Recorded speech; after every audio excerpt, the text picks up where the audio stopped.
Hello मेरे foodie lover. आज फिर ले आई हूँ मैं एक और रोटी की रेसिपी। इससे पहले मैंने आप लोगों के साथ बनाई थी बाजरे की रोटी और आज लेके आई हूँ मैं मक्के की रोटी की रेसिपी। तो ये जो मक्के की रोटी है ये बाजरे की रोटी के मुकाबले थोड़ी इजी होती है, लेकिन जब तक आप मेरी वीडियो को पूरा नहीं देखोगे तो इजी कैसे लगे, इसलिए टिप और ट्रिक्स के साथ लेके आई हूँ मैं आज मक्के की रोटी का तरीका। तो ये है मक्के का आटा। तो ये बाजरे से मुकाबले कम मेहनत करनी पड़ती है, लेकिन तरीका मिलता जुलता होता है बाजरे में, और इसमें हमें पानी हल्का गर्म ही चाहिए होता है और इसमें थोड़ा थोड़ा पानी डालकर हमें इसमें थोड़ी मेहनत ज़्यादा करनी पड़ती है गेहूं के मुकाबले। तो इस तरह से हम इसका एक डो तैयार करेंगे और इसे एक साथ नहीं लगा सकते, इसके लिए हमें थोड़ा थोड़ा ही आटा लगाना पड़ता है। जैसे हम गेहूं का आटा तो एक बार लगा के स्टोर कर सकते हैं ना, कि हमने सुबह लगाया शाम को भी बना ले, बट इसके साथ ऐसा नहीं है। इसका जब भी हम बनाएंगे तो साथ ही साथ हमें इसकी रोटियां बना के तैयार करनी होती है। तो अब इस तरह से हमारा ये आटा होने लगा है तैयार। अब इसमें से हम थोड़ा सा आटा लेंगे और उसमें और थोड़ी सी मेहनत करेंगे इसी तरह। तो ये देखो, मैंने इसमें से थोड़ा सा आटा लिया और उसमें इस तरह से मुक्कियाँ लगाई और थोड़ा सा आटा उसमें से तोड़कर हम लेंगे अपनी हथेलियों के बीच में, और इसका एक पेड़ एक से हम बनाएंगे लोई जैसे हम बनाते हैं, और उसी से फिंगर से करते हुए गोल गोल घुमाते हुए अब हम बनाएंगे इसकी रोटी और गैस पर रख देंगे एक तवा गरम होने के लिए। तो इसी तरह से अगर आपकी लग रहा है कि रोटी ऊपर से टूट रही है तो उसे फिंगर से इस तरह से दबाते हुए गोल गोल घुमाते रहें और फिर हथेलियों के बीच में कर कर इस तरह से हम मक्के की रोटी तैयार करेंगे।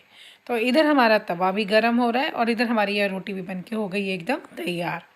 तो अब इसे हम डालेंगे तवे पर, लेकिन तवा हमारा गर्म होना चाहिए। अगर ठंडा तवा होगा तो रोटी चिपक जाएगी। हमेशा मक्के की रोटी को गर्म तवे पे ही डालना चाहिए, तभी वो अच्छे से सिकती है।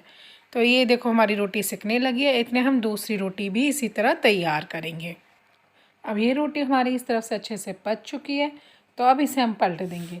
तो हम लेंगे एक चाकू और उससे इस तरह से करते हुए इसे पलट देंगे और फिर से हथेली के बीचों बीच थोड़ा सा पेड़ा लेंगे आटे का और उसे राउंड राउंड घुमाते हुए और फिंगर से दबाते हुए इस तरह से हम उसकी एक रोटी तैयार करेंगे। तो पहली रोटी को अच्छे से पचने दें, उसके बाद ही हम दूसरी रोटी की तैयारी करेंगे, वरना पहली रोटी अगर ढंग से पचेगी नहीं तो दूसरी टूट जाएगी, क्योंकि ये रोटी थोड़ी सी मुश्किल होती हैं।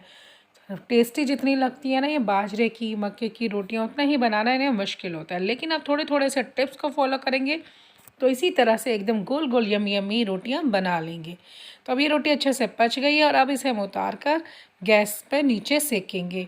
तो इस तरह से इसे पकड़ते हुए चिमटे से गोल गोल घुमाएंगे और दोनों तरफ से पलटते हुए अच्छे से सेकेंगे। तो इस तरह से आपकी रोटी भी मक्के की बनेगी जो फुली फुली होगी। अगर आप उसे ढंग से तवे पे पहले पचाएंगे नहीं तो वो ढंग से सिकेगी भी नहीं, क्योंकि जब रोटी अच्छे से तवे पे पच जाती है उसी के बाद ही रोटी गैस पे नीचे रखने पर अच्छे से फूल कर आती है। और मक्के की रोटी और बाजरे की रोटी में थोड़ा सा डिफ़िकल्ट होता ज़रूर है, लेकिन रोटी अगर ढंग से हम पचा लेंगे और उसके कुछ टिप्स यूज़ करेंगे कि ये बनेगी कैसे, तो आपकी रोटी परफेक्ट मेरी रोटी की तरह बनेगी। बस फ़र्क इतना है कि रोटी का आटा आप जब भी लें तो उतना ही यूज़ करें जितनी आपने बनानी हो। ज़्यादा आटा एक साथ में तैयार करके ना रखें और थोड़ा थोड़ा पानी लेकर उसमें थोड़ी सी मेहनत ज़्यादा करें। तो ये देखो हमारी रोटी बन के हो गई है एकदम तैयार।